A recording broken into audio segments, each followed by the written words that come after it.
강릉 지역의 가뭄이 장기간 이어지고 있습니다. 10% 미만 한 자릿수 저수율을 앞두고 대규모 급수 지원이 이뤄지면서 저수율 감소폭은 다소 줄어들었는데요. 대안으로 여겨지는 도암댐 긴급 방류도 빠르면 이달 중순쯤에 이루어질 것으로 보입니다. 취재기자 연결해 보겠습니다. 지환 기자. 네, 강원 취재본부입니다. 네, 취수원 저수율 감소폭이 다소 줄어들었다고요? 맞습니다. 강릉 지역 취수원인 오봉저수지 저수율은 오늘 오후 2시 기준 12.2%입니다. 어제보다 0.2%포인트 줄었습니다. 오전 10시까지는 12.3%였습니다. 그러니까 줄긴 줄고 있는데 재난 선포 이후에도 하루 0.3에서 0.5%포인트씩 떨어지던 것에 비하면 이 감소폭이 조금 줄어들었습니다. 오봉저수지 저수율은 오늘까지 48일 연속 감소하고 있는데요.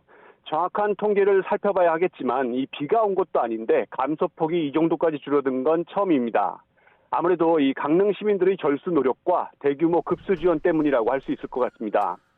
강릉시는 앞서 대규모 아파트 단지와 대형 숙박시설 120여 곳의 수도 밸브를 모두 잠그고 운반 급수를 시행하면서 하루 물 사용량을 2만 톤 정도 줄였습니다. 사실 이 때문에 주민 불편은 이만저만이 아닌데요. 오늘도 대체 수원 확보나 운반 급수를 통해서 2만 5천 톤 정도를 취수원과 정수장에 쏟아붓고 있습니다. 다행히 이번 주말 비 소식이 있습니다. 이 강원지방기상청 중기예보인데요. 한반도를 지나가는 저기압의 영향으로 오는 13일 강릉을 포함한 영동 지역에 비가 올 확률이 오전 80%, 오후 70%로 예측됐습니다. 다만 이동 속도가 빨라서 단기 예보로 전환돼야 이 지역별 강수량 등 좀 더 자세한 전망이 나올 것으로 보입니다. 네, 그리고 가뭄 장기화로 인한 2차 피해도 우려되는 상황이죠. 그렇습니다. 일단 농업용수가 문제입니다. 강릉 지역에서 취수원을 통한 농업용수 공급은 이미 지난달 30일 이후 완전 중단됐습니다. 물이 가장 필요한 시기인데 이 수원 확보가 어렵다 보니까 농민들은 고통을 호소하고 있는데요. 오늘 오전 강릉시청 앞에서 농민단체 기자회견이 있었습니다. 재난사태 선포 이후에도 농업대책은 전혀 없었다면서 피해 조사와 보상 지급을 촉구했습니다. 공업용수도 마찬가지입니다. 강릉 지역의 주력 산업이 바이오나 첨단 신소재 그리고 순두부 제조기업 등 한 70여 곳이 있는데 공장이 있는데 하루 30톤 이상 물이 필요한 곳만 9곳에 달합니다. 만약 단수가 이뤄지면 설비가 멈추고 재가동도 어려운 곳이 있다고 하는데요. 강원도는 최근 가뭄 대책 회의를 열고 이들 기업에 기금 100억 원을 저리로 융자해 주기로 했습니다. 또 가뭄 대안 가운데 하나인 도암댐 방류도 곧 진행될 것으로 보인다고요? 네, 강릉시는 물론 정선 등 이 도암댐과 연관된 인근 지자체가 모두 강릉 가뭄에 따른 댐 비상 방류에 동의를 했습니다. 그래서 빠르게 진행될 것으로 보입니다.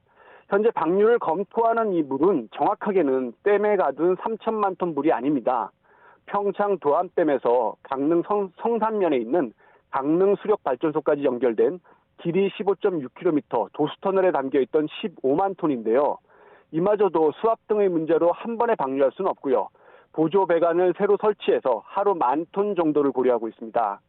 이 방류한 물은 강릉 남대천으로 흘러가기 때문에 이 물을 생활용수로 사용하려면 남대천에서 다시 오봉저수지로 끌어올린 다음에 정수 작업을 거쳐야 하는데요. 관건은 수질입니다. 도암댐 용수는 이 계절에 따라서 수질이 다른 것으로 알려지고 있는데 게다가 20년간 물이 갇혀 있었기 때문에 관속 퇴적물 등도 변수입니다. 일단 최근 환경부 수질 검사에서는 인 항목만 2급수였고 나머지는 모두 1급수 판정을 받은 것으로 알려졌습니다. 현재 댐 관리 주체인 한국수력원자력이 배관 자재 발주와 설계 등을 마친 상태고 설치에 1-2주 정도 걸릴 것으로 보이는데요. 강릉시는 전문가로 구성된 별도 조직을 꾸려서 환경부 검증 결과에 대해서 재검증을 벌인 뒤 상수원으로 사용할지 여부를 최종 결정할 계획입니다. 지금까지 강원취재본부에서 YTN 지환입니다.